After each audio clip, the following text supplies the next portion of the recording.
Unity of Houston is an inclusive church where we seek to understand and live the teachings of Jesus and other spiritual masters. At Unity, we welcome all people from all spiritual paths and every walk of life. We celebrate the diversity of our city and of our world, and we teach love, tolerance, and oneness, seeking to live in harmony with open minds and open hearts.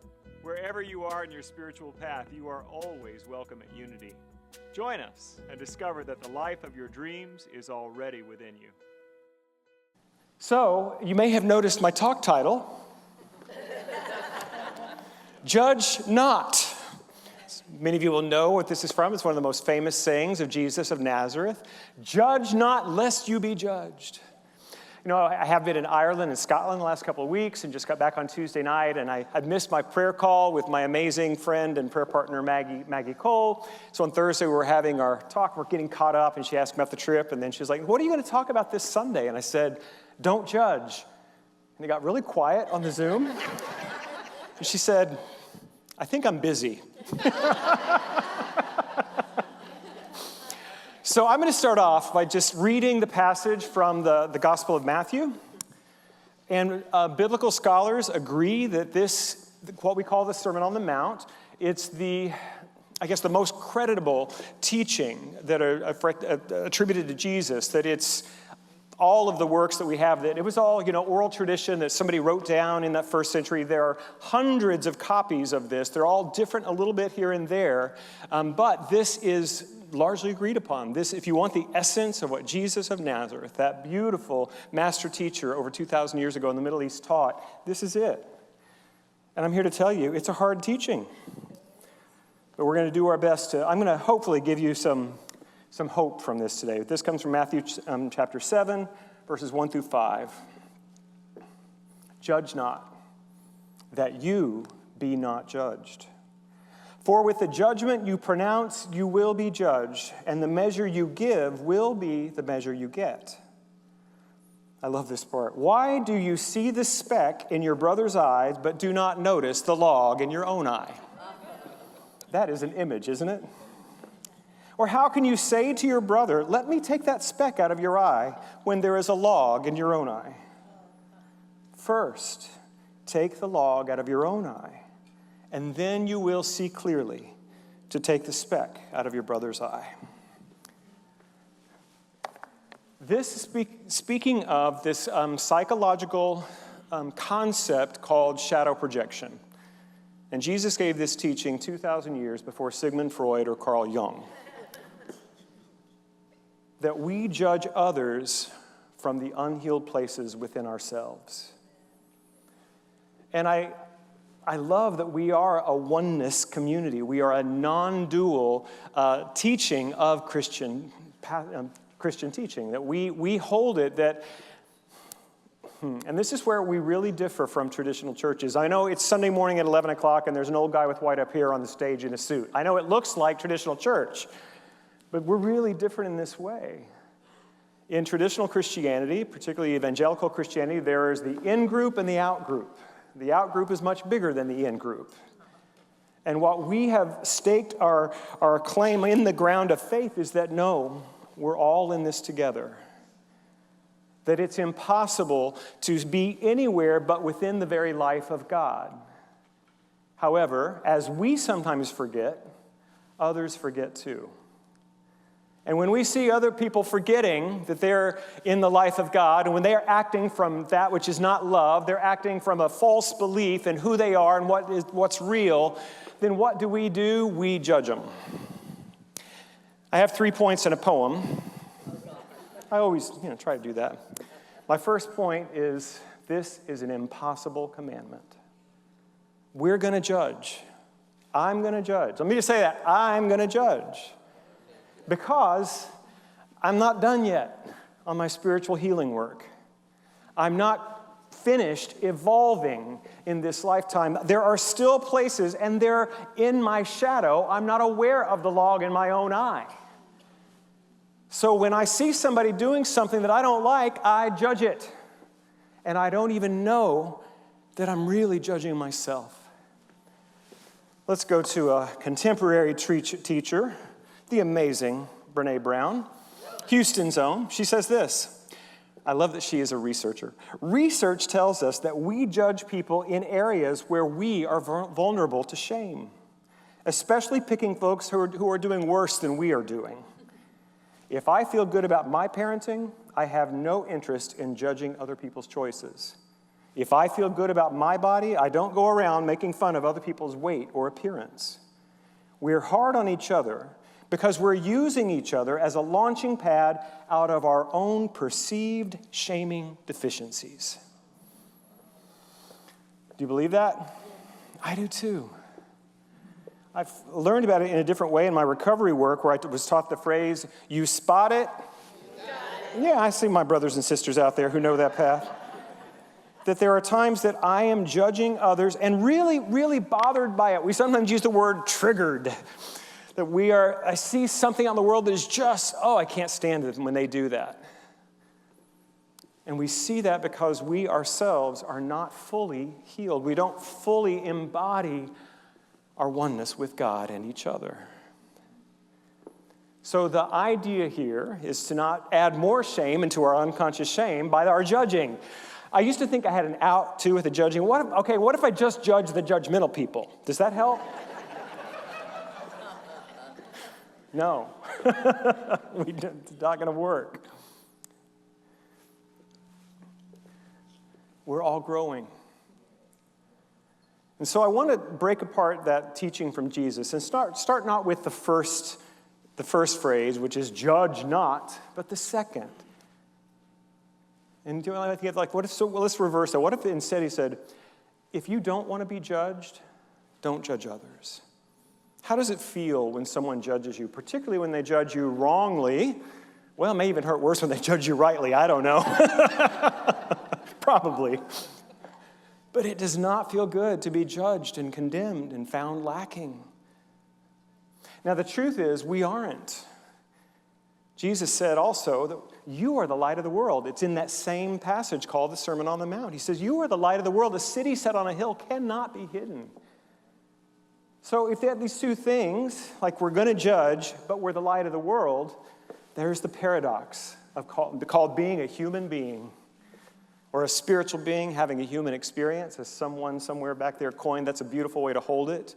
I am an eternal, deathless, birthless, changeless expression of God's own life, and I'm having this birth experience, this life experience. I'll have this death experience, and while we're here, we judge. We judge the crap out of stuff. We just do. And so I don't want to make you feel guilty because of your judging, but what I want to invite you into is some freedom.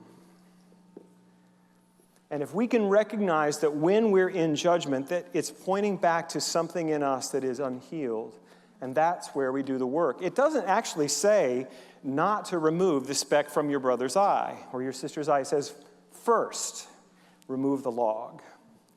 And how do we do that?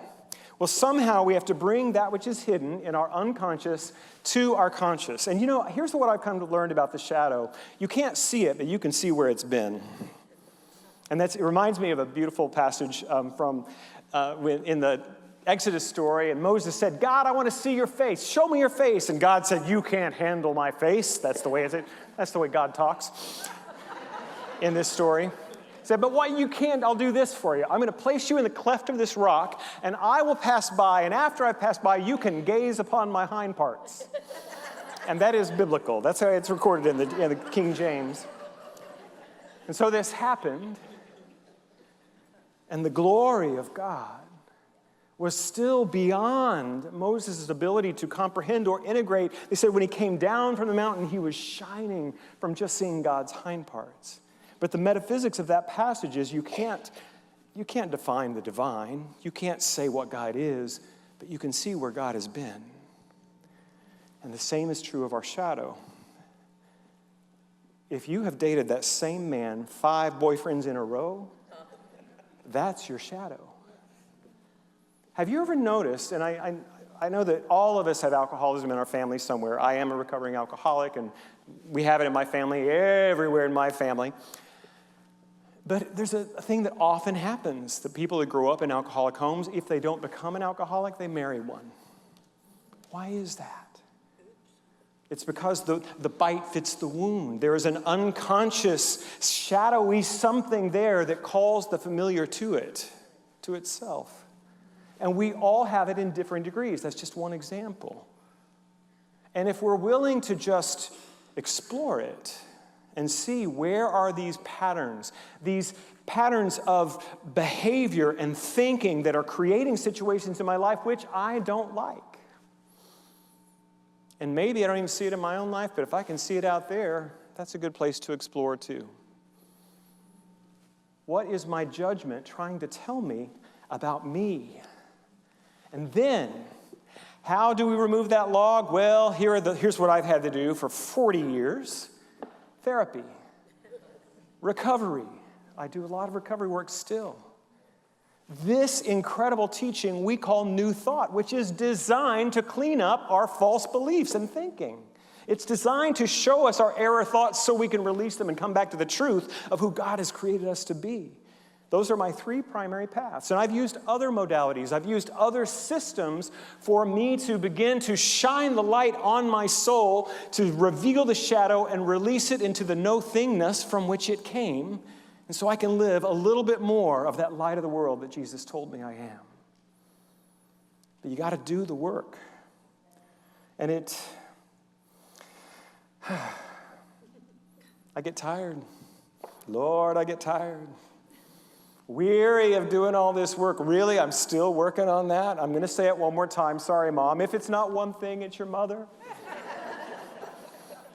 A mom said, could you stop saying that, please, Michael? And I was like, well, I guess sorry I didn't.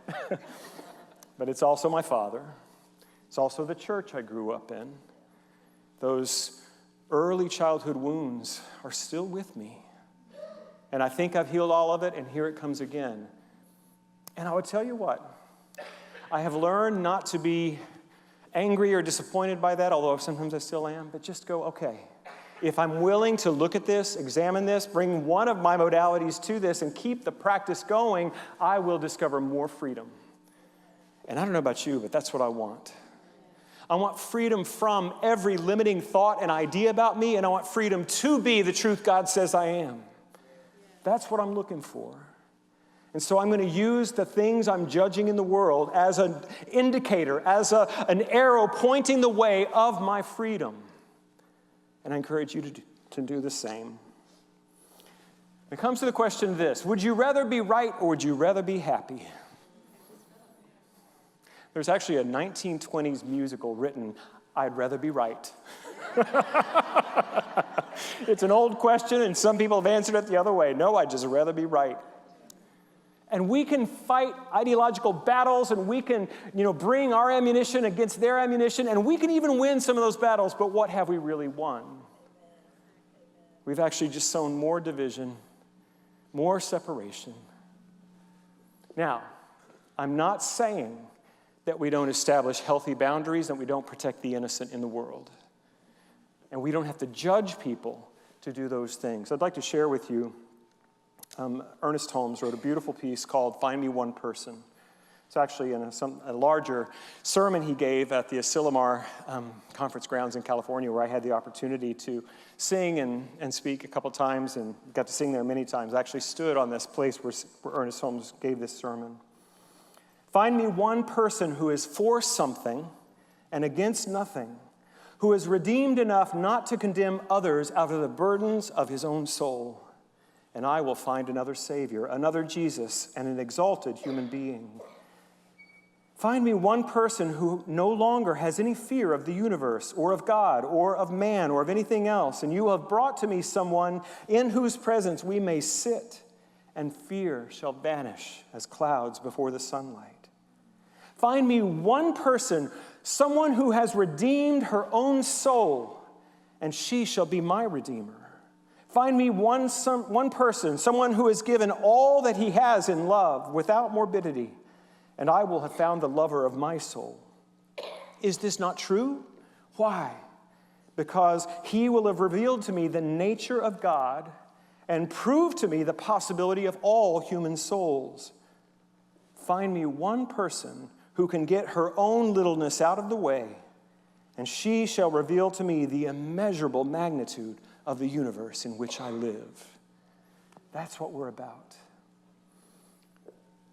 That's what we're about, to be that person who has so redeemed their own judging, separating mind and knows the truth of who they are in God, and we can all be lifted by that raised consciousness.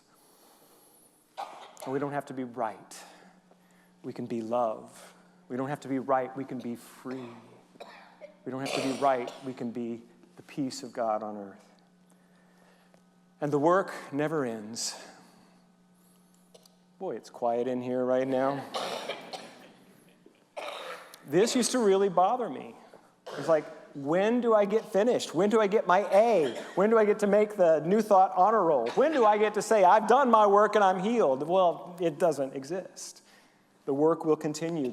The nature of living in incarnate reality is evolution. That we are always moving up the spiral of freedom and becoming, always releasing anything that occludes the light that we are. And this work will continue as long as we have a body, I'm sure. And I just have a sense that even beyond that. Meister Eckhart, the beautiful Christian mystic from the Middle Ages, he said this: "There never was a man who forsook himself so much that he could not find more in himself to forsake." And it's not being self-critical of our nature. It's recognizing where we have been in error. In Unity, Charles Fillmore was so great about teaching that we use the word sin sometimes. We do use a lot of traditional Christian language here, but I promise you we're not using it in the way that harmed you. We're trying to use this, we're a part of this tradition of healing founded upon the teachings of Jesus so that we can all find greater freedom. So if some of the words trip you up a little bit, I just encourage you just to hold it lightly and know that I'm not meaning the same thing. And I've lost my point. I was giving you so much context, I just lost it. Oh, well, here we go. I have a lot of quotes today. I apologize for that. I know my friend Maggie Cole likes it when I just put the iPad down and just go to preaching, but I've got some things other people have said it better. This comes from Ram Dass in his wonderful book on the Bhagavad Gita called Living the Bhagavad Gita. He said, "I've said before that the span of progress of the spiritual path is about one body length. We take a step and we fall flat on our faces. We take a step and we fall flat on our faces because it was another impure trip. So we pull ourselves up and we take another step and we fall again. And that seems to be about the rate at which we grow. So when you're listening to hear your Dharma, which is your path of revelation, there is very little likelihood that you're going to hear the pure message. You're going to hear another message. But you just keep turning and tuning through study, through meditation, through falling on your face, and slowly, slowly, these practices start to work. Your attachment to the whole business starts to get less and less. Falling flat on your face is a spiritual practice. It's really true. Isn't that great? We grow by the body length. I've done it. I continue to do it. And now it's not surprising. And I don't want you to feel like, I don't want to glamorize the pain and the struggle and the suffering. But I do want to normalize the work. And sometimes it does feel like a struggle. And I have yet to meet a human being, a person who's still in a body, who doesn't occasionally suffer. And if we can surrender that suffering and that struggle and that pain into the one light, we will find freedom. So my last point, set yourself free. Because here is the good news and the bad news. The good news is nobody in this whole world can hold you back from your freedom. No one. The bad news is you're doing that job pretty well. And there's good news too, because you have this thing called choice. You have this thing called will. And you, if you're willing to get willing, that's the thing I learned. I'm not willing to change, but I'm willing to be willing. That's a place to start. I'm willing to be really bad at meditation, but I'm going to try to do it. I'm going to sit in the chair anyway. I'm willing to pray even though I don't really know how to pray. I'm willing to take a class here at Unity of Houston that might teach me how to pray and how to meditate. I'm willing to come to gather in spiritual community and hear something that might inspire me. I'm willing to be willing to do that. These are practices. And I love when Ram Dass said, the falling flat on our face continues, but little by little, over time, all of these practices do what they're supposed to do, and we change. In the early days of the recovery movement, Bill Wilson, who founded Alcoholics Anonymous, he had a tremendous, sort of out-of-body spiritual experience. He felt himself lifted on a mountaintop, and there was a great blowing wind, and he experienced the presence of God. And from that moment forward, he never took a drink.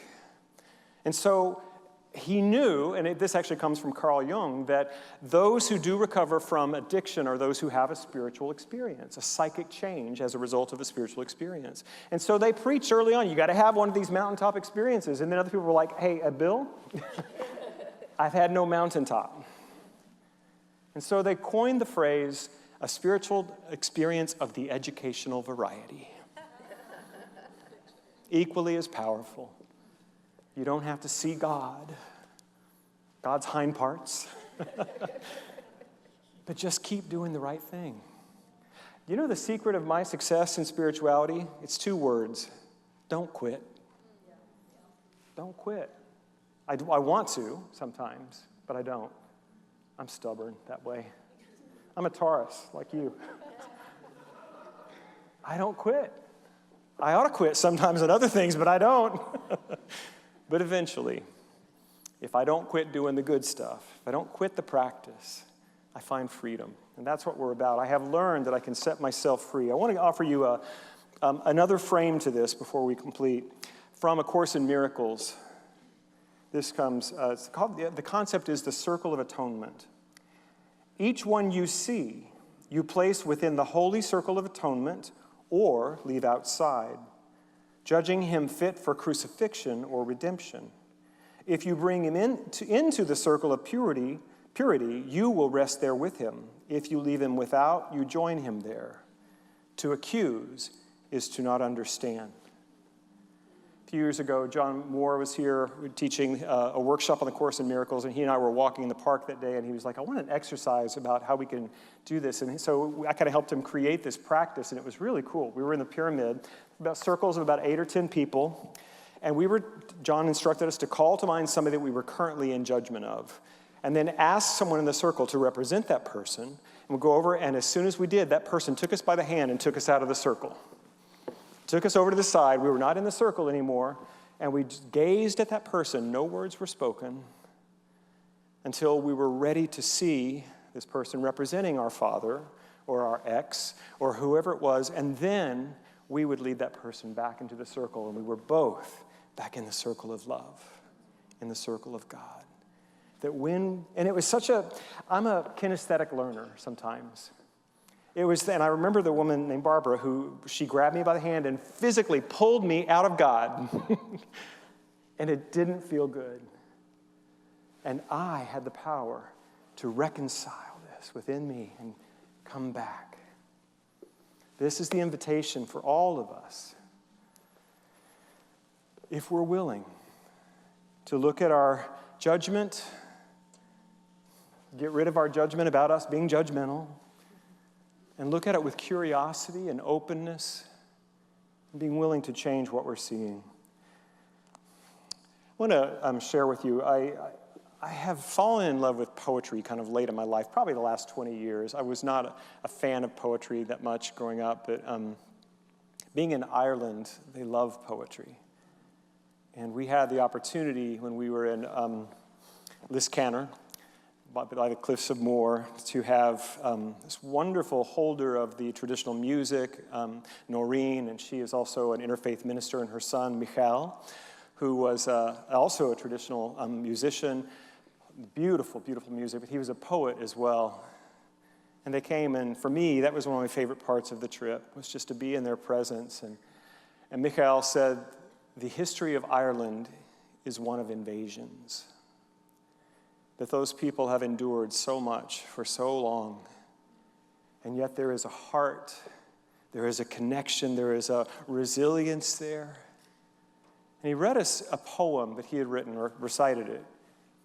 And I love that he brought a lot of the traditional Irish symbology and a geographical place. We stood in a 7,000-year-old stone circle, and we meditated. Near there is a lake where Noreen's mother grew up. And there was this big piece of family lore, is that she fell through the ice one winter. And one of the goddesses who lived under the ice was pulling her down, and she was saved somehow. I don't remember all the story. And her grandson, Michael, he turned this into a beautiful poem to parallel his own experience of going through a dark night of the soul when he was experiencing suicidal ideation. And it was so powerful, with a drum, boom, reciting this poem. Pádraig Ó Tuama is a wonderful Irish poet that I have really come to love. And I'm not even going to read one of his poems, but he said this, that I don't think that we need to spend so much time on the future. He said, I think we need to spend more time on the present, because it is in the present that we have the ability to heal what needs to be healed and create a different future. And he used this as an example. He said, if I'm addicted to power, I thought that was an interesting choice for him to offer as an example, then I will be doing things that create a future that come from that addiction to power. But if instead I use my time here to heal that, to do the work, go to the silly therapy session, go to the silly meeting, come to this silly church. If we do that work of healing, then we create a future that is more aligned from our wholeness. The question for you I have today is this: how can paying attention to who and what you're judging invite you into a healing here and now? When we were with Noreen and Michael, I asked them to speak on the relationship between loss and longing, and they didn't do it. But I've been contemplating it, and I felt like Michael's poetry just really began to speak to it. And what I've come to understand about poetry, and our Stacy is a really good poet. She shared a piece that she wrote last month. It was just quite beautiful. It uses as few syllables as possible to open us into this relationship of loss and longing, our human experience and the divine reality of who we are. It just opens a space for us to explore a deeper truth that is beyond the words. And so I wrote this: maybe our judgment of what is wrong in others and in the world is pointing us to a deep hurt in ourselves. And maybe instead of being angry at the stupidity and the violence in the world, we can open to the longing that we all carry within us, the longing to become the best and deepest and most authentic self that we can, and to the possibility of living our deepest, most authentic life. The poem that I've chosen today, it's called The Gate by Marie Howe. I want to give you a little context. Marie, former poet laureate, she was a professor of poetry. She, incredible, grew up in a big, crazy Catholic family. And she had a brother, I think about 10 years younger than her, John, who died of AIDS. And they were always close. And he was born in 1961. I was born in 1966. And I wanted to bring this poem to honor that generation just before me and who lost so many. And as we're beginning our celebration of Pride here at Unity, this is why we do Pride, because there are people still being oppressed, people still being held outside the circle of God and of family because of who they love and what feels right for their own expression of gender. When I was coming out in the 80s, I was told that AIDS was the punishment of God upon gay men. And it did a number on me. as you can imagine. That kind of thinking is still out there, and it's happening a lot to our trans brothers and sisters right now. And I want us to take a step back and see that even this difficult moment we're in right now is an opening. So Marie took the loss of her beloved gay brother, John, and she calls this poem The Gate. I had no idea that the gate I would step through to finally enter this world would be the space my brother's body made. He was a little taller than me, a young man but grown himself by then, done at 28. Having folded every sheet, rinsed every glass he would ever rinse under the cold and running water. This is what you've been waiting for, he used to say to me. And I'd say, what? And he'd say, this, holding up my cheese and mustard sandwich. And I'd say, what? And he'd say, this, sort of looking around. Would you pray with me? This is what we've been waiting for. This moment of invitation to remember the holiness of all things and all people. And so in this moment, I open my heart as wide as I can to take it all in. That God has not withdrawn its presence or power or love from any person. There is no space in this world that is without possibility of transformation and healing. And so on this day, by faith, I proclaim that we are the light of the world. And everyone we see, everyone we judge, is the light of the world.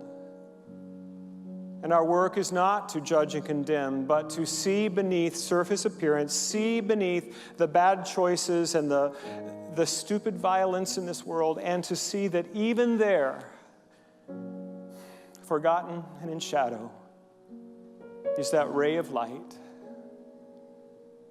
And if I'm willing to hold this for others, then it opens the space for me to remember my own light. That I too am the light of the world, flawed and human though I may be, falling on my face as a spiritual practice. God uses me. God uses us all to shine, to heal, so that we may all be free. Thank you, God. Amen.